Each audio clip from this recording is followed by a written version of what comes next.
in, they can join when they get here, so that'll be fine. So is there any things, because you're both new, anything you'd like to ask, or any questions you've got that you want to start with?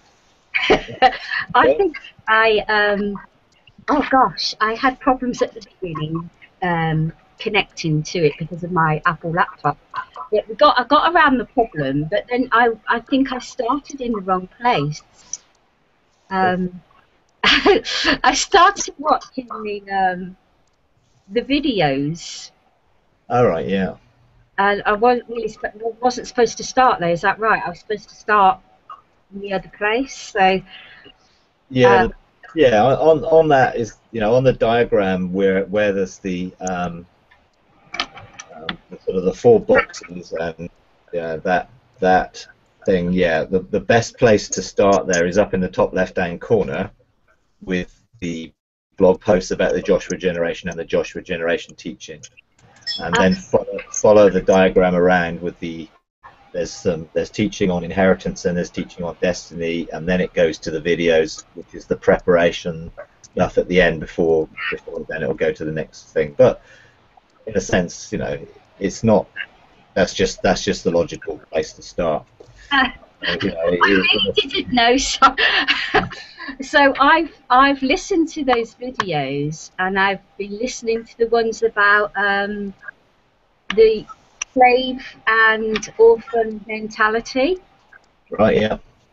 And I didn't know where I was exactly supposed to be, but I found that really, really useful actually. Yeah. Because I was quite surprised when you went, when we looked at your diagram. Yeah. And we went and you go through the list, and I thought, oh my gosh, I thought I'd been set free from that, and I've still found there's areas under there. There's quite a few I highlighted, and I thought, oh, I really need some more help in this direction to get free from these things. And I thought that I was, but sometimes these things pop up again, and I think, oh no, I still need to heal in that area.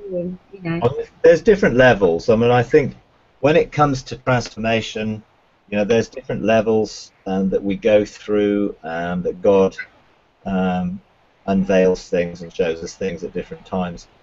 I think the key is, if we're going to be a Joshua generation, and we're going to operate that way as a Joshua generation, then they came out of Egypt, but Egypt didn't necessarily come out of them.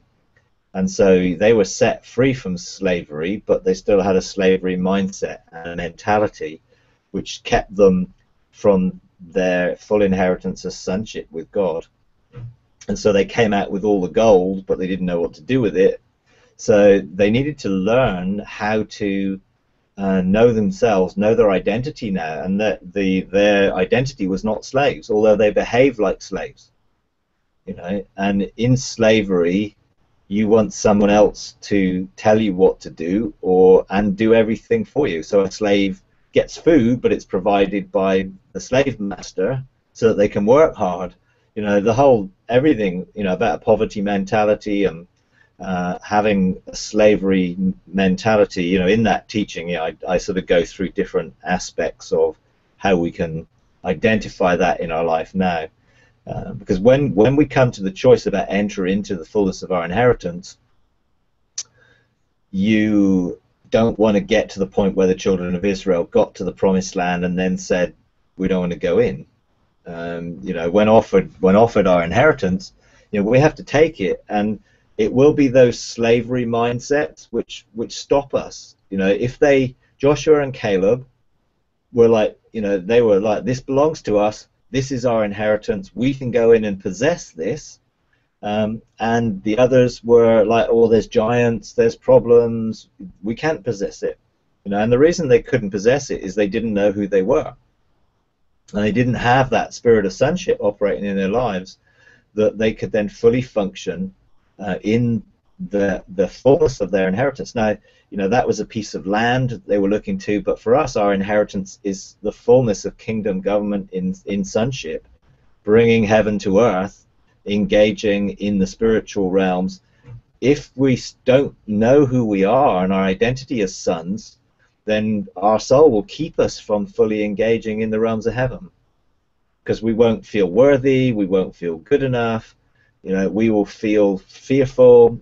All those potential things are part of our journey, so that we can uncover those things that are in our thinking still, and so we can get transformed, and we can be free from those things.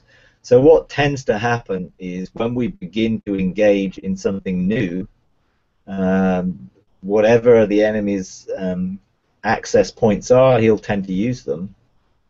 And so when people start to engage, often they think, wow, this is really hard, because all this stuff seems to come up, or all this stuff seems to come at me. But once you recognize your authority and know who you are as a son of God, then you don't get fooled by that stuff, and the enemy can't catch you unawares. You're realizing, hey, yeah, this is a battle, and I'm an overcomer, so I'm going to defeat the giants in the land, and I'm going to take possession of what belongs to me. And some of those giants may be in our own mindsets, our own viewpoints, strongholds, emotional issues, various things. But the reality is, once we begin to engage God in intimacy, then we can then surrender, knowing that we're loved and accepted. And whenever we step into the realms of heaven, he immediately clothes us with robes of righteousness, so that there is no need to fear. There's no need to fear coming into the presence of God, because even if there are things in our lives that we need to deal with, he doesn't hold them against us, because he only sees us through Christ. So there is nothing there in that way. It's for us to be proactive and be seeking for him to search our hearts and to purify our hearts. And I know that transformation is a key in what we're engaging here, because without transformation we will not be able to inherit the fullness of everything that belongs to us. And I know that's transformation on different levels. There's the transformation in our thinking, there's a transformation in our emotions, but there's also genetic transformation in our seed line and bloodline, in those different areas. All those things are needed as part of our journey into maturity in sonship, and it is a journey. That's the thing. It's not an instant. We learn on the way. The children of Israel should have learned on their journey to the promised land, so that they could have stepped into it, but unfortunately they didn't. I think it's for us to make sure we don't miss out on what our full inheritance is. Then ultimately, if we're going to operate in the fullness of our authority, we have to learn to operate in both realms. And so we operate in the physical and the spiritual realm. That's what Adam did. He had access into both of those realms.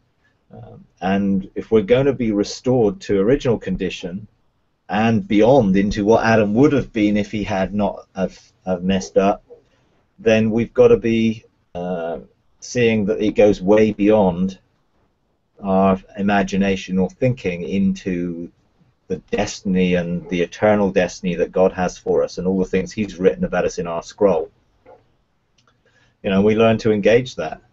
But it is a journey in the process. It took me a few years to go through the transformation process, and I still present myself as a living sacrifice every day, so that if there's anything hindering me serving God or fulfilling a mandate for today, then God will show me so I can deal with it. Yeah, I was looking at this yesterday, and I was praying over these areas, because obviously I do want it to be something that transforms my life. Otherwise, there's not going to be. I don't want it to be just a learning exercise. It's got to be something that really impacts my life. And as I was praying over this yesterday, I was like, I think the Lord was showing me like going through the birth canal again. Yeah. As I was repenting of some of those mindsets and being born of the blood of Jesus again, and then being washed in his blood again. And then I saw Jesus take me to the Father, and he poured this oil all over my head. And the Holy Spirit started to speak to me about my thought patterns, going down the old list, and how every time those thoughts came, I needed to refuse those thoughts and choose the right way. I don't know if that's how you overcome it, but you talked to me about choosing the right thoughts and ways of behaving and responding, and then about giving me new thought patterns once I've done that, so that they are ever increasing and growing and expanding, so that I'm not behaving in the same way as before. So I don't know how you have. Well, I cover the whole process really. In it took me, I think I did 20 parts in the transformation series that I do, and there's 20 parts to that, and that goes through the whole process, from preparing ourselves to engage in the realms of heaven. It goes through the process of an outside in, dealing with the 3 layers from Hebrews 4:12. The Word of God is living and active and powerful to the dividing or the separating of soul and spirit. So it looks at the behavioral patterns that are on the surface of our lives, and it follows the process of presenting ourselves as a living sacrifice, so that what they did with the sacrifice was the sacrifice died, they slit its throat. When we present ourselves before God as a living sacrifice, Jesus is our high priest, if you like. He prepares us. We just have to do the surrendering. And in reality, it's like, I deny myself, take up the cross daily, and follow him. So I surrender to the process of transformation. I've been crucified with him already on the cross. He died for me. He died with me. I died with him, so I can engage that and present my members as an instrument of righteousness, not unrighteousness. So there's a whole process really that goes through different levels of understanding. We deal with the behaviors on the outside, then we go deeper, because it says it deals with separates the thoughts and intentions of our heart, so we can see what's motivating us, where the motivations are coming from, where the mindsets are, whether that comes from generational issues of iniquity, whether it comes from seed line issues within our DNA. There's different levels that we have to deal with, and it's you work at it by presenting yourself, and God then, he does the I'm going to prepare you, and we just have to present ourselves. He does the preparation, and we just cooperate with him in it. And ultimately it gets down to genetic transformation, so that we can be transfigured. We need to be whole, at peace, body, soul, and spirit. When we look at engaging God on the inside of us and looking at the gateways of our life through spirit, soul, and body, we're working from the inside out, and we're seeing the presence of God's glory that's connected to heaven flowing into our spirit. And as we yield the seat of rest and government of our life to God, then he has access to flow out through our spiritual gateways, our spiritual senses, then to engage our soul, and then to engage the body, so that ultimately we will have a flow of living water, the rivers of living water flowing from our innermost being, flowing out of heaven as a river of life, that then creates a spiritual atmosphere around us that we can engage in and bring the kingdom as a gateway of heaven on earth. That process flows from the inside out, so we're looking to engage it and it work through the blockages and the familiar spirits and the things that often block and hinder us. Alongside that process is going outside in, as we learn to step into the different realms of heaven by yielding from those three areas. You know, the living sacrifice was skinned, so it dealt with what are all the coping mechanisms, what are all the things on my life, the defense mechanisms that I've put on myself to defend myself, to keep myself safe from fear and other things. And then once that's removed and I'm transparent, the sacrifice then was opened up and all the inward parts were washed. And as we open up our life and allow God to look on the inside, we can use Psalm 139, you know, search me, O God, and know my heart. Know the thoughts and intentions of my heart. Then put me on trial, you know, try me and know my anxious thoughts. So there's a process which is a judicial process where we engage in the court system of heaven, and we can therefore find out what are the legal accusations and open access points against us that the enemy has to bring any of those mindsets, to bring any of those thoughts and intentions and motivations, and we can legally deal with those accusations, get court orders or divorce papers or separation papers, if you like, that then we can do exactly what you said. We can then basically take captive every thought, because we have a mandate that says you have no more right to influence me. But to enforce that order from the court of heaven, we have to take captive the thought and line it up with the mandate that we've got and rebuke the enemy until he stops. And he does stop, because he has no more legal access. He just tries to trick us and deceive us into thinking he has. And so there's a whole process of working through the court system of heaven to ensure that the enemy has no legal rights in our lives, and that means generationally. Also making sure we stand on behalf of our generational line so that we deal with the bloodlines that are influencing us so that we can be free. You know, and then even at a deeper level, it is see if there is any wicked or iniquitous or idolatrous way in me. So is there something which is actually within my genetic material that I need to deal with? And then we can use the body and blood of Jesus in communion to transform our genetic material to bring it into the image of Jesus. And so that our physical bodies also needs to be transformed so that we can be radiating glory and shining, you know, and that is what's coming. You know, Jesus, when he stood with Elijah and Moses, their bodies were transfigured. The transfiguration is exactly the same word as transformation in the Greek. It just means metamorphosis, change from one thing into another. And we're supposed to be changed into the image of Jesus. So, you know, this is a process that is ongoing, and you know, the deeper it gets, the more free we get from the things that are triggered. You know, our genetic material has triggers within it that trigger both natural and spiritual things. Some things are triggers for sickness, which are in our family lines. Well, if we do not want to get the same sickness that our families did, we need to get those genetic triggers turned off and resequenced, and we can bring healing and health and wholeness into our physical bodies by applying the DNA of God and the words that accompany that in authority to bring resequencing and change of our DNA.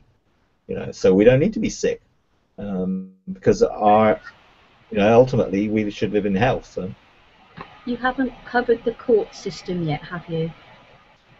I've not covered it from the point of in the Engaging God manual. No, I mean I've covered some of it in the transformation series, you know, as I've gone, because you know I've done you know lots of different series of teaching in which I have drawn various things from that, and that I'm pulling together to make it a coherent and a comprehensive way of engaging God on the pathway of relationship, building up intimacy, building up the relationship with God on the inside, engaging God in the garden of our hearts, cultivating that, seeing the river of life flow through us, and engaging back into Eden, just like Adam and Eve had access into Eden, the garden of God. Then we can access that garden, access the throne of grace, the waterfalls of God, the garden of God, the different places there, the tree of life. We can actually physically engage them in the realm of the spirit. Then the pathway of responsibility is really where we function as sons in the realm of the kingdom to administrate the kingdom in the spheres of government that we have been given, like the mountains representing our governmental spheres in heaven, and then we can begin to administrate the courts. But there's a process, and Zechariah 3:1-6 really describes the court process, and also it describes the maturing process into fullness of sonship. And so we begin as servants. At the end of the day, when we first become born again, we become servants of God. We surrender to God to serve Him. Now, as He then entrusts us with more, we become stewards, and a steward is given resources and is given things for God, ministries, if you like, to fulfill. And then there comes a point, and this is where a lot of people miss it. They get their identity from what they're doing rather than who they are. And so when God invites us into friendship, to become more intimate with Him, a lot of people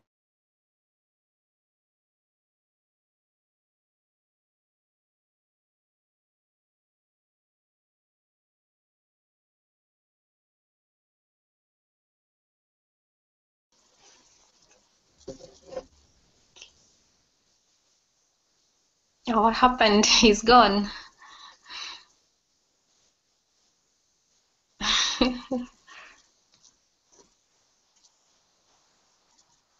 Okay, I think your microphone is off. Oh yeah, he's back.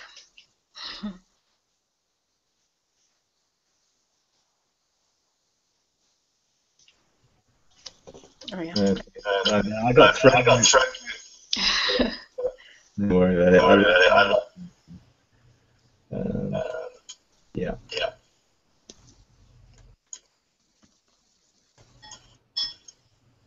Oops. Okay. So in reality, once we're invited into friendship, Jesus said, I no longer call you servants, I call you friends. We get intimate with God, and God starts to reveal things. And in the process in Zechariah, it basically says we need to walk in His ways here in this realm. Then we get to administrate the kingdom in the realm of heaven. Then we get to operate in lordship, kingship. We operate in charge of the courts of heaven, having charge of the houses there, of our own house, but also our sphere of government, and ultimately so that we can stand in His presence as sons. And there's a journey and a process to go through with that. And we can't have more authority than we have holiness. So the process of transformation brings us into a position of refining and purifying in our hearts so that He can trust us with greater levels and dimensions of authority. And so once we begin to administrate in the kingdom in heaven, we then have mountains. There is a mountain, if you like, that represents who we are in our position of authority. We begin to operate in lordship on that mountain, and we administrate the 7 spheres of government that are connected to that mountain. And when we're faithful with that, and we've learned the process of engaging the courts, we've learned the process of administrating our mountain with the kingdom from heaven to earth, then there are other levels of authority that gives us access to other courts. So we can access the court of chancellors and the court of angels, and we can access the court of war. There are many different courts that once we begin to operate in authority, we get access to those courts, and then we can begin to legislate government, and we can begin to administrate that legislation of government, which is what sons do. You know, lords operate under kingship, kings operate under the Father, and then ultimately we want to become fully fledged sons, which he entrusts us as co-heirs and joint heirs with Jesus in the things that Jesus did creatively, and that's the exciting stuff which is coming. But we can't short-circuit the process, because if we don't learn to engage the process of transformation, then the authority that we have will be limited to the level of holiness that we're outworking. And so it's worth surrendering, you know. And ultimately, you know, we can engage our spirit in heaven right now. I mean, it's a really easy thing to learn how to step into heaven in our spirit, because our spirit was always intended to go there. There's a different process engaging our soul there, so that we can bring our soul encompassed with our spirit, so our spirit ushers our soul into that realm, and that's a different process in a sense. Sometimes you engage that in when you have ecstatic experiences like trances or different things like that, but we can learn how to do that ourselves, to engage in that. And ultimately, we want our body to be able to be encompassed around with our spirit as well. Because if you haven't got a body, you can't interact with the earth. You know, and even for those who are, let's say, men in white linen or the cloud of witnesses, those that have no bodies cannot interact with the earth. They can only interact spiritually, not physically. But Elijah and Moses, they stood physically with a body when they were transfigured with Jesus. Now, if we're going to operate in the fullness in the age to come, we need our body as well as our soul and spirit transformed and transfigured, so that we can engage in the fullness of sonship, not just partially. But there's a journey in that, you know, and ultimately that I will be going on both of those pathways, you know, in the Engaging God manual, to fully follow those pathways through, so that everyone has the opportunity of engaging the fullness of sonship and who they are in that dimension. You know, but it is a process. You know, you can't short circuit it, and you can't just get someone to lay hands on you. This is about taking personal responsibility for our own intimacy, to develop and cultivate intimacy with God, and then to go from that place of intimacy out of the place of rest to bring government and rulership. And ultimately, one without the other just doesn't work. But you have to start with intimacy, because that's what brings us into government. You know, sonship, the priesthood nature of our connection with God, so that we can engage in the intimate things of God, comes before the kingship function. And then they work together. And once they work together, they produce an arc, if you like. Two things form an arc that produces a manifestation of the glory of God that can manifest through our lives. But, you know, it's a simple process, but not an easy one. Sorry, Mike, can you tell me approximately where we need to be at the moment with this map journey that we're on? Because, like I said, I've gone out of joint and I'm not exactly sure.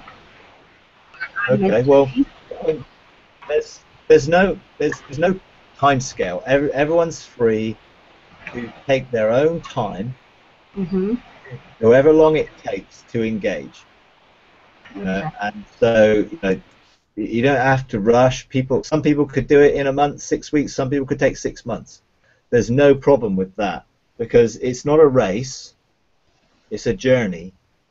And in this journey, you know, the first module is just preparation for the journey, so that the first thing to engage in is, this journey is about the Joshua generation and raising up a generation of mentors who will be able to mentor the next generation in their supernatural inheritance. So the first step is understanding the Joshua generation. So there's a couple of audio messages and some blog posts which really go into the very basics. I did that in 2011, so it's some of it is developed some there, but it's basic understanding.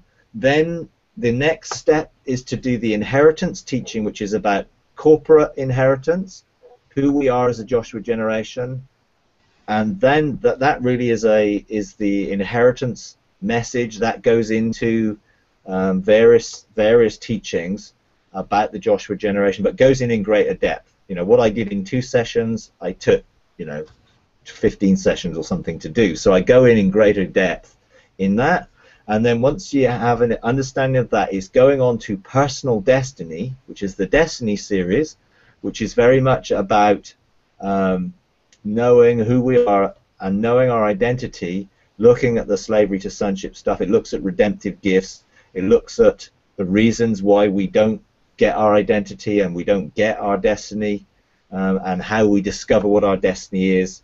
That then leads on to the audio sessions, because what I'm doing is I'm taking our church through the basic same process. You know, they've had the last 4 years worth of teaching, so they've accessed that and they've had me deliver that. But then I did the 6 sessions, audio sessions and video sessions, that were really, if we're going on a journey, what do we need to know to prepare us for that journey? And then I finished off with the 2 sessions, which are the maps, which then show where we're going. So there's a map for the pathway of relationship. There's a map for the pathway of responsibility. That really will bring everyone up to the point where we then go to base camp. And then the next module will be base camp, which is all about spirit building, how you build your spirit, how you see in the realm of the spirit, how you move in the realm of the spirit, how you open the eyes of your heart, engage your imagination to see things in the realm of the spirit. And then the last session of that, which is session 7, which I did actually yesterday, was here.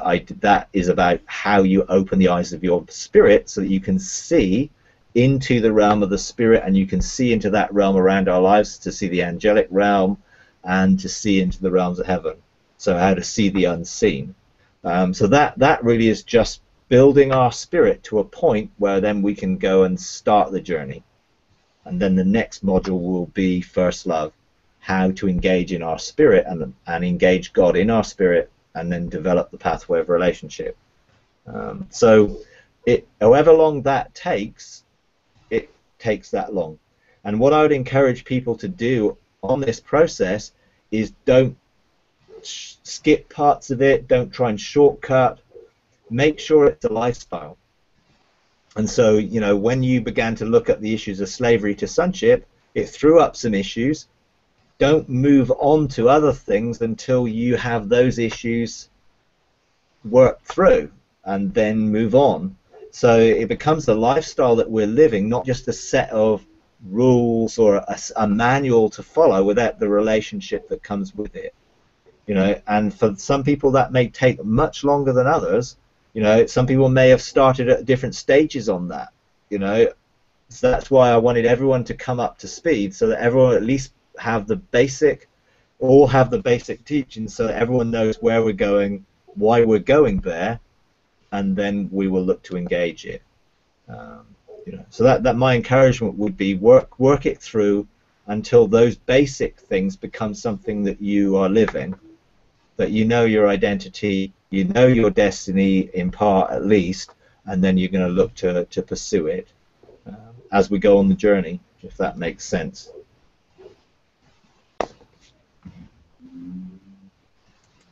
Yeah, thank you. I get that. Thank you.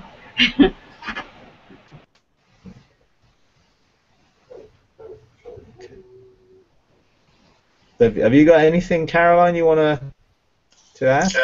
Not really. All the questions I had have been explained, but I just wanted to ask where I can get this information, the transformation series and all the rest that you've talked about.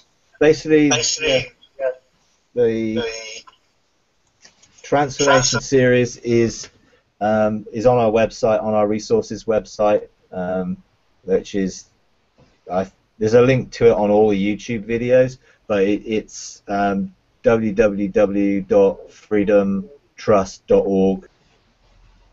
Okay. Yeah. So yeah, that's really where that teaching is. The other stuff we've been talking about is the Engaging God manual, and we're just in the alpha group stage of that. After a number of months and modules, then we'll open that up for other people to participate in that again. So, yeah. Hi, Jane. Hi, sorry I'm late. Got All right. into the Cuban Missile Crisis. Sorry about that. Okay.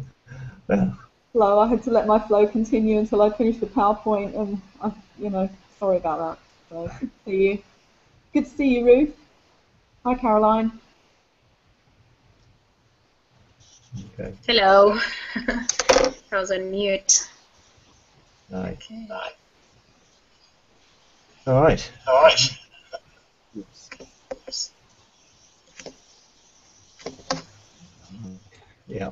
Have you got anything you want to ask, Jane? Have I got anything? Yeah. Yeah, one question. I can hear myself echoing. Okay. Somebody posted something in one of the groups, I can't remember which one it was now, and Ian, about something that Ian Clayton said. I just wondered if you could help out maybe with that. Yeah. Talking about people acquiring a new name, or God giving them a new name, and saying something, I don't know exactly what he said, but I know what the person said, about not being able to go into heaven unless you've got a new name, and I wondered if you had a view on that. And that may not be what he said, but it was how they interpreted it. Right, yeah. Yeah, I have heard the session where he talked about that. He wasn't saying you can't step into heaven, because he's taking in people into heaven all the time, and encouraging people to step in.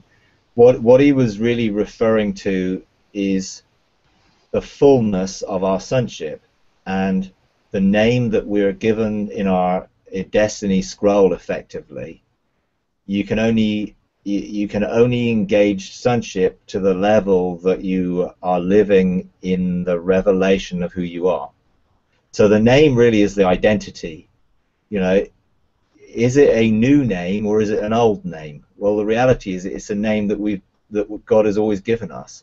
When I engage the throne, where we're seated with Him in heavenly places, I'm not talking about our own mountain throne, but where we're by His thrones near the river of the fire, the river of fire that comes out of the throne of God, and the fire stones.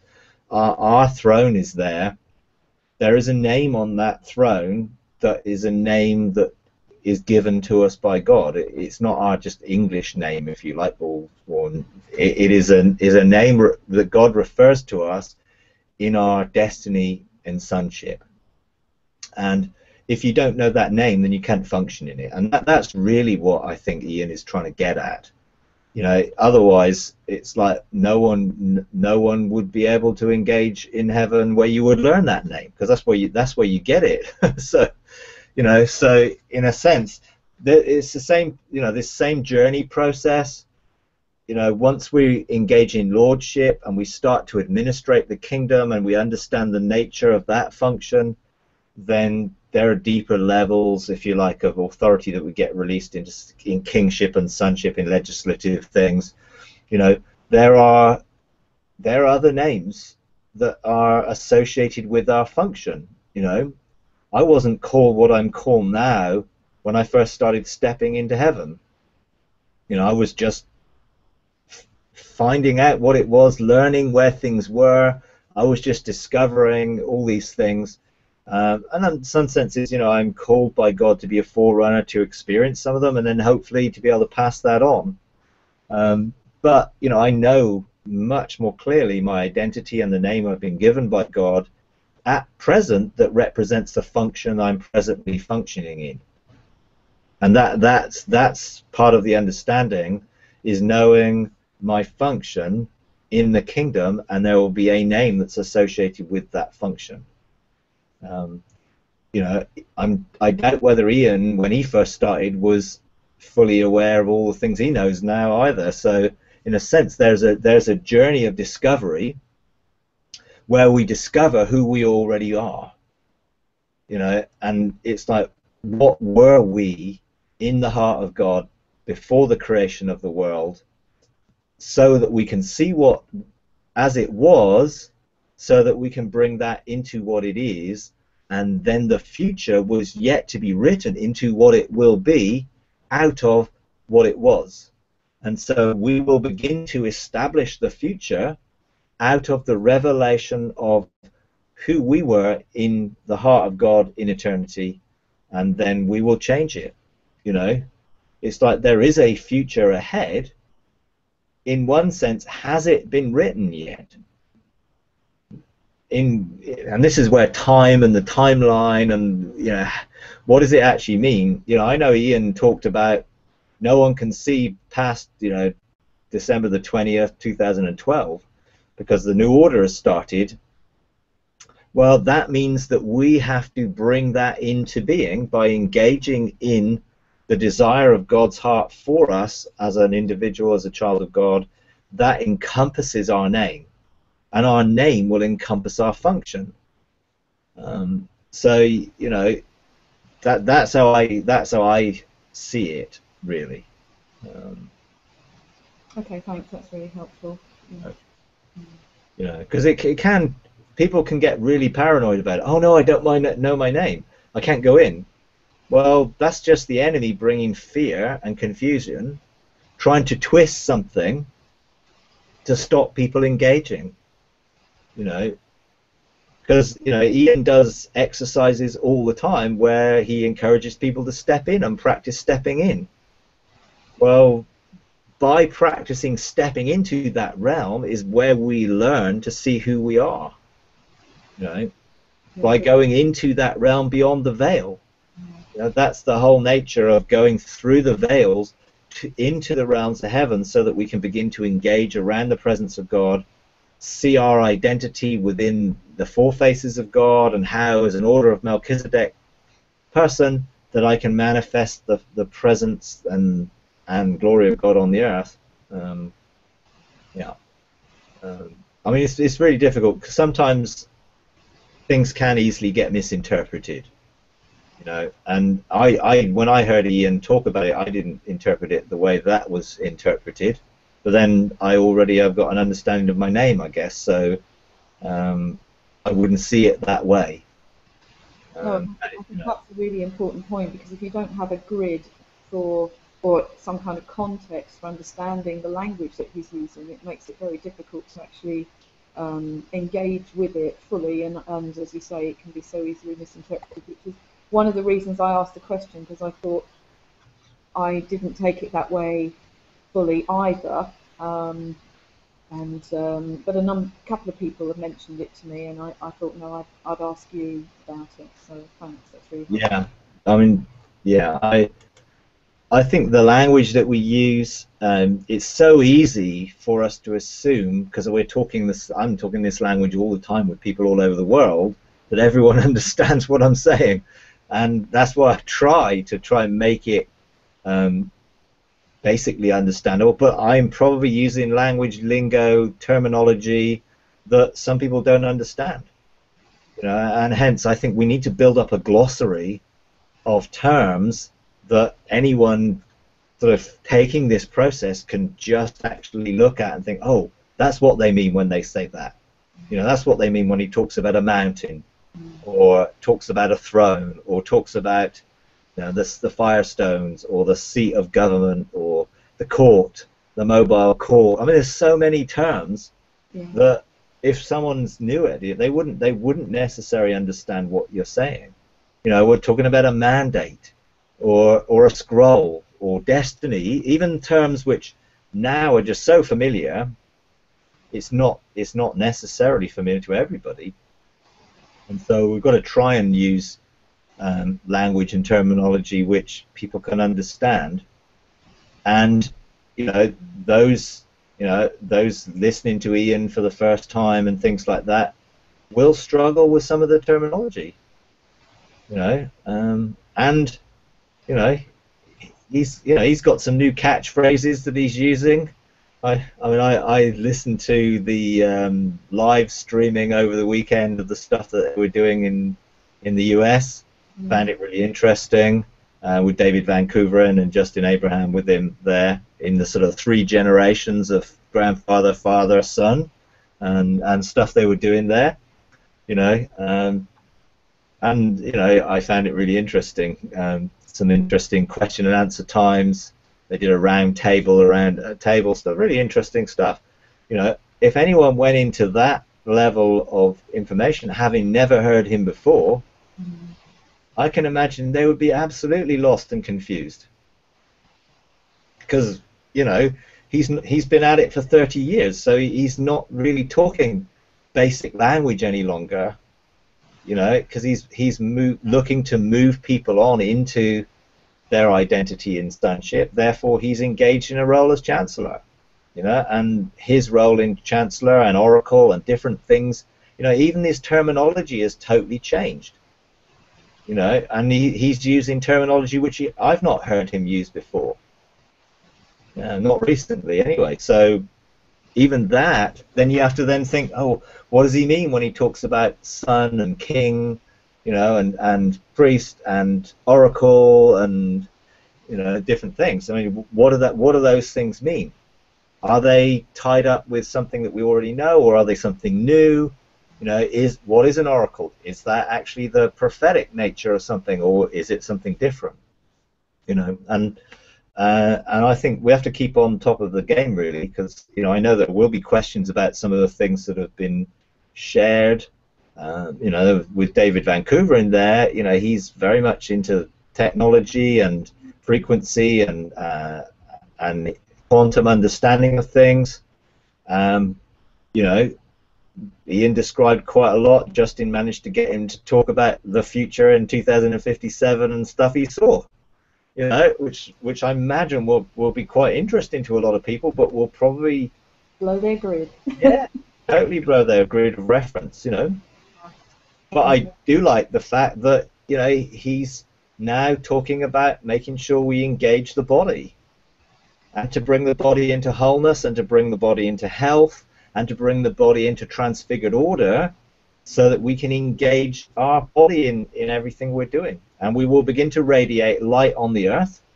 You know, and there's this process of, you know, being born into darkness, that we all were born into darkness, but actually we can see the light, and then we reflect the light, walk in the light, and become beings of light. You know, everything's about journey.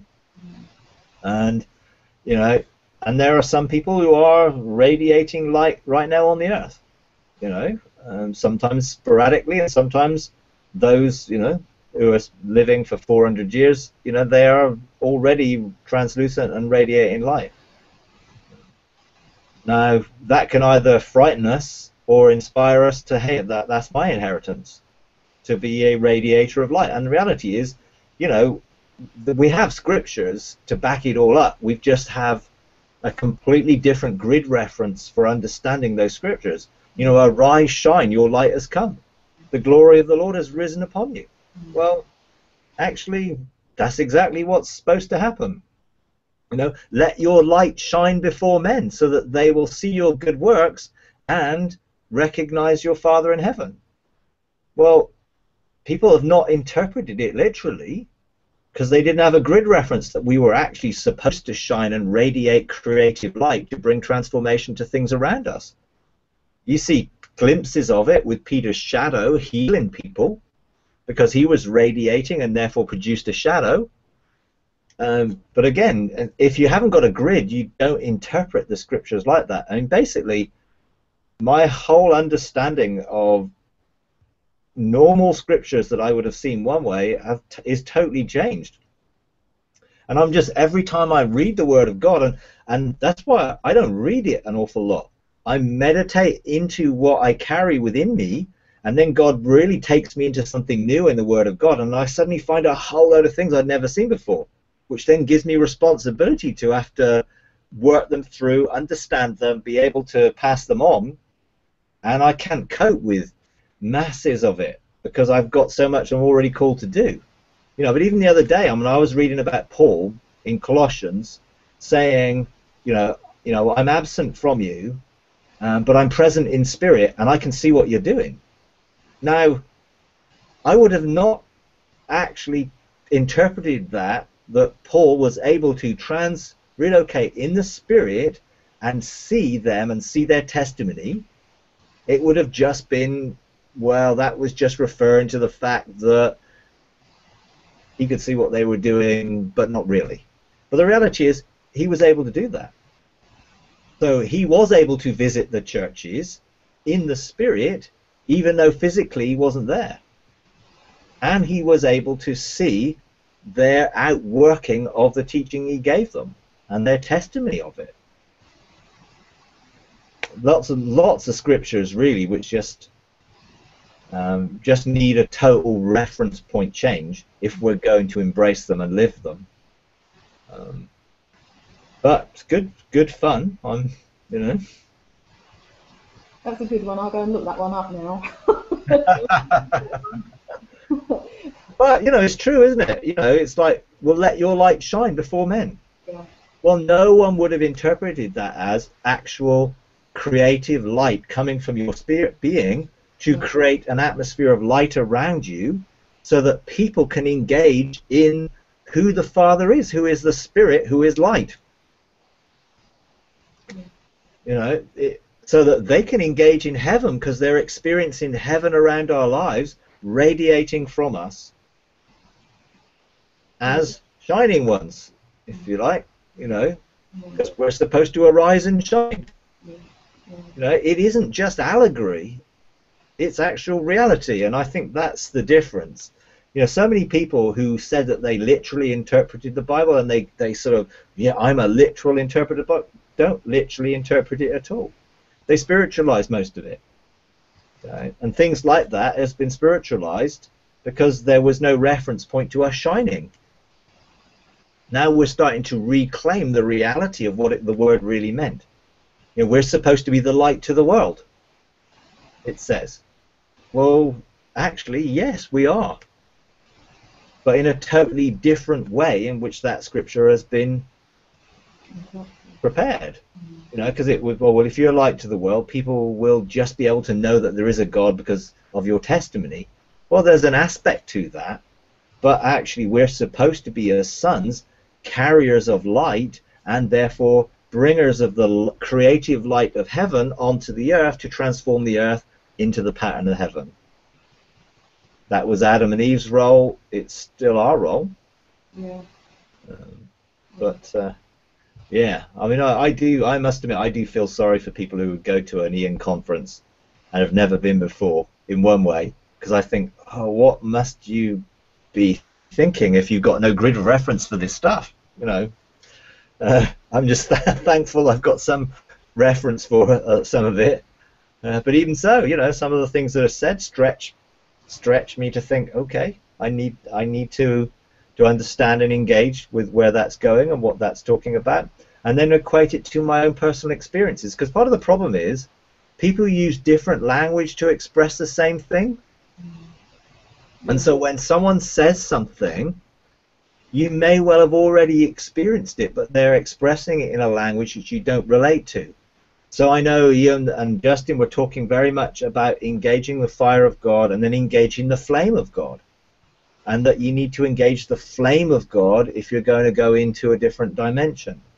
You know, and I was like, okay, do I understand what they're talking about? And then what I would do with that is I would just engage my spirit into the garden of my heart and look at the testimony that I carry within all the fruit I've planted in there and the trees, and see, does it resonate with any of those trees and experiences?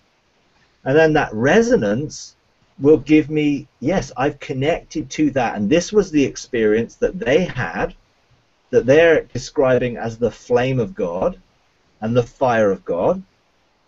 And this relates to when I went to the judgment seat of Christ and experienced the pillar of fire there and the eyes of fire, or actually, no, when I experienced going through the dark cloud, or engaging in my scroll when I saw a picture of a flame which I had to engage in. So I know what they're talking about because I've been through it myself. I wouldn't use the same language. But now I can understand the language they're using, then I can use the language to equate with that, and other people will need to find the same, so that we can match up our experiences, our testimonies, and realize that a lot of the time we are talking about the same things. And if we're not, then maybe there's an experience we've yet to have, and that's great, you know. Because if I don't resonate with something, then I know that I've not connected with it. And sometimes that means that the timing's not right, so I just put it on the back burner. And sometimes it will draw me, and the desires of my heart will begin to draw me towards further revelation and experience of that. And then I will go and around the ark, and I will begin to cultivate the desire for engaging in that. You know, I have had no desire to go and look into the future. You know, I just haven't had the desire to do it.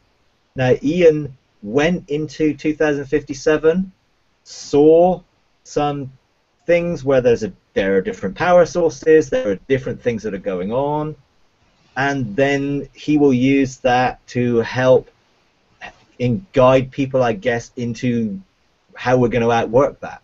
But ultimately, unless we make the right choices now, and we embrace the revelation of what God is doing today, that will never take place. It's not, I don't believe it's fixed. You know, God's will is God's sovereign, and he will just do it irrespective. No, he's chosen to use us. So if he can't find someone to say yes, he can't do it. So he's looking for people who will say yes to his purposes. So in my life, I spend more time looking back into what was to see what it will be, in a sense, rather than look. And I'm in a sense, I'm not sure that's not what Ian's doing. You know, has he gone into the future, or has he gone and looked into God's desire for what the future will be? I don't know. Either one of them, it doesn't really matter, does it? Because what he's seeing is stuff that God's desire is that will be. It will only be if we cooperate and we are channels for bringing that about on the earth. Because we've been called as sons. He's given the earth for us to take responsibility, and also the created universe, including the heavens, that we're supposed to engage in. Did Ian say anything? And I'm not particularly asking you, I mean, I'm going to get the CDs and everything else. I didn't actually get to watch it because I was in Horsham on Saturday, but I'm just quite interested, because you mentioned that, about the aspect of being the observer in the quantum world. I just wondered if Ian had said anything about how, I suppose, we engage heaven to observe what God wants, or to see what he wants, and collapse the probability into the actuality, which I think is the phrase about the quantum stuff. And so if he's seen stuff that's in the future, because it's part of, I don't know, I suppose some people have a call to bring the reality or shape today so that tomorrow can be released, if you understand what I mean. And I had someone ask me that question this morning on email: what do we do about what's happening at the moment, because the world doesn't have the answers? I mean, that's a very general question. But my immediate thought was, we need to engage heaven and find out what God is wanting to bring, maybe even in the immediate future or the far future, how, you know, wherever he takes us in the heavenlies, to be able to bring it, to be the observer that can release it in, you know, today, to shape up what's going to happen in the future. I think, I mean, there's a sense that we have to engage in the quantum understanding of light, particularly, so that the potential wave of created light can become a particle, a photon of engaged light, where it actually is manifesting into matter. And therefore we have to observe. You know, that has to be observed, and I think we are part of that process. I think if you think of, I mean, light is fascinating, you know, and I've been looking at it a little bit myself recently, There are some scriptures which are really interesting. You suddenly just look at it and think, wow, I don't know what that means, but I'm sure it means something more than I ever thought it meant. And so I've been looking at some stuff like that. And one thing in Ephesians says, you know, whatever is exposed to the light becomes light. You know, and so when we bring created light into exposure to creative light, then something changes. Now, I'm focused on looking into what was. So when I engage around the ark of the presence of God and I step into him in the four faces of God, then I have access to his heart and his desire in eternity. And when I've looked into what was, I'm asking the questions of what should I be out of what was today so that it becomes what is. And then I'm asking, what does my mountain of authority look like in what was, so that I can bring and administer that into what is. And then I begin to look at, okay, what is this sphere of government for my region or my town or my city or my nation into what is, so that I can bring that into, you know, what was, so I can bring that into what is.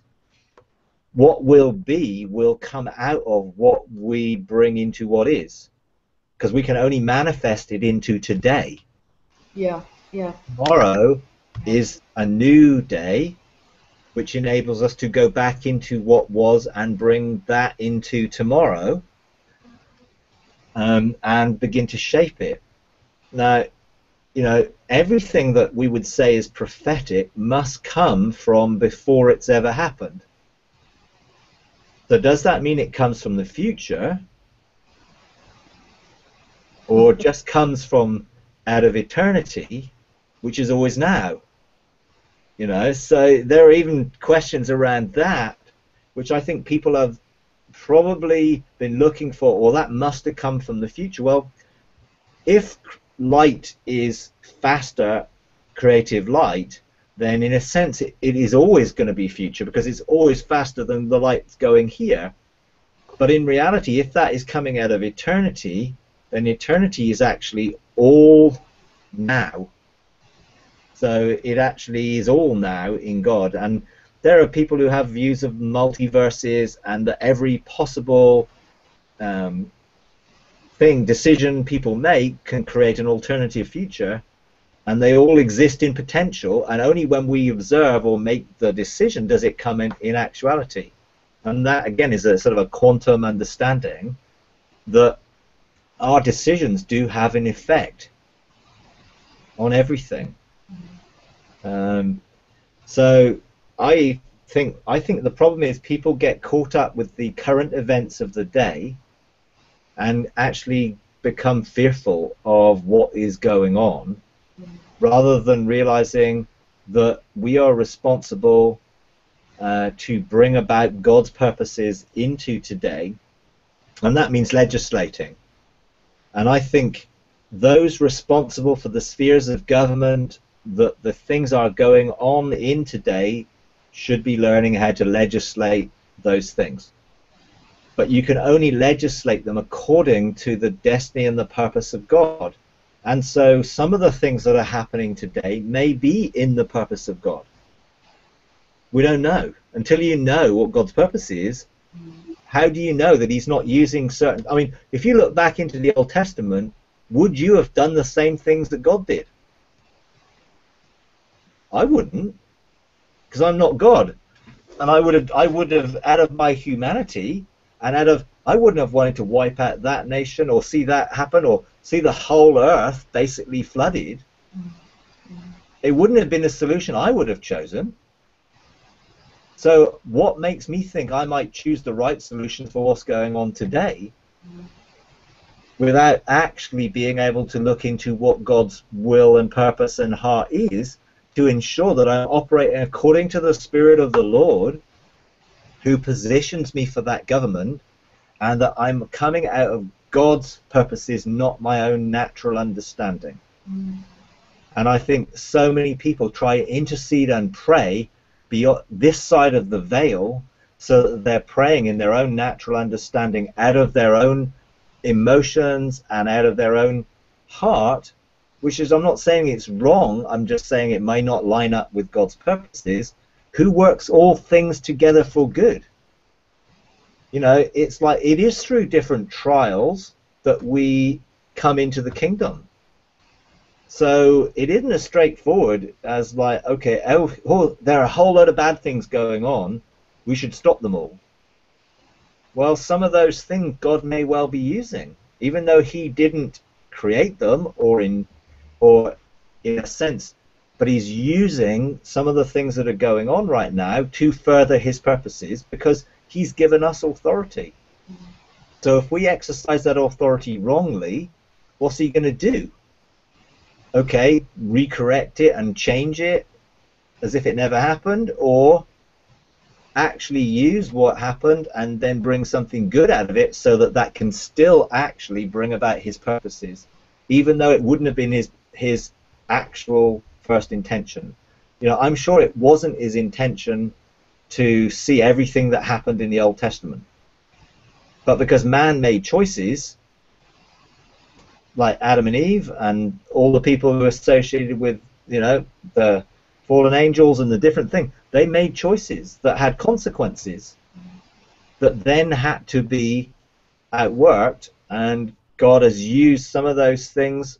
And you know, it's not, I don't believe in fate, so I believe in sonship and authority. So we have to learn how to discern the purposes in the heart of God, and that becomes more legislative once you start to operate in kingship and chancellorship and sonship.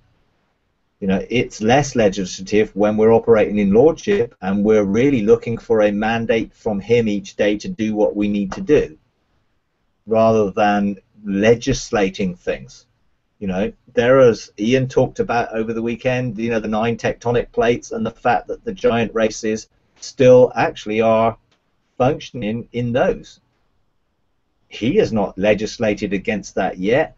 Therefore, I guess God is raising up people with the level of authority to take authority over the tectonic plates. There's all sorts of things.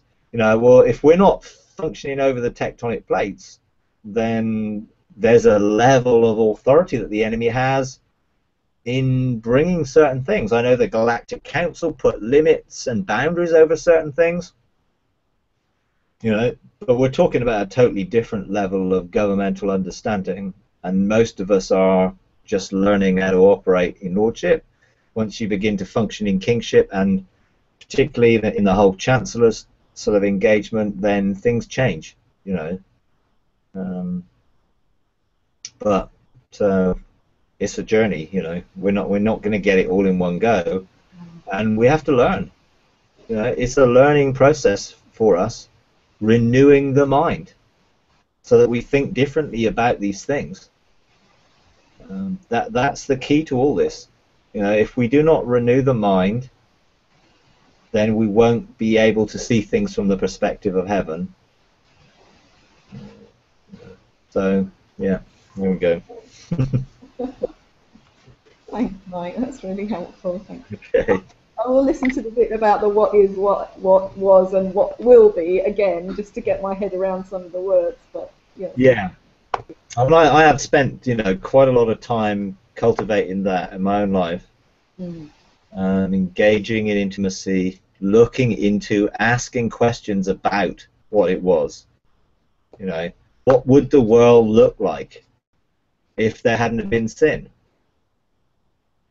Now you can say, well, okay, well, does it matter because there was? Well, actually, yes, because we're supposed to bring it back into what it should have been. Absolutely, yeah, yeah. You know, so we have to ask a lot of questions and look into the answers that we'll find by looking into the heart and purposes of God. And we start that with our own life. You know, we're never going to administrate a city or a nation without having administration over our own house. Yeah. Yeah. So it starts with bringing our spirit, soul, and body back into alignment, creating the atmosphere of the kingdom around our lives. You know, and if we can't do that, the rest of it is a pipe dream, because it'll never come about. in our lives if we don't see that we come into lordship and kingship and sonship ourselves, which does mean, what we started with, coming in through a process of transformation so that we can be pure, refined, carrying God's glory, receptors of that, because there's a holiness that we're living in, because we've submitted to the process of being changed, and being transformed. But it's good stuff, really. But talking about the transformation process, I don't want to ask this now because it relates to something that happened here, but I just wondered if you'd mind if I email you about that. Is that all right? Yeah, sure. Oh, okay. Yeah, well, I shared some stuff about it at the beginning, actually, before you came on. Okay. Looking at transformation and coming from slavery to sonship and the mindsets of the different levels of transformation that there are. But it is an ongoing process that actually will go on for eternity, because we are always going to be finding more things to know about God and everything else. So, that's, yeah. Okay, thanks. Okay.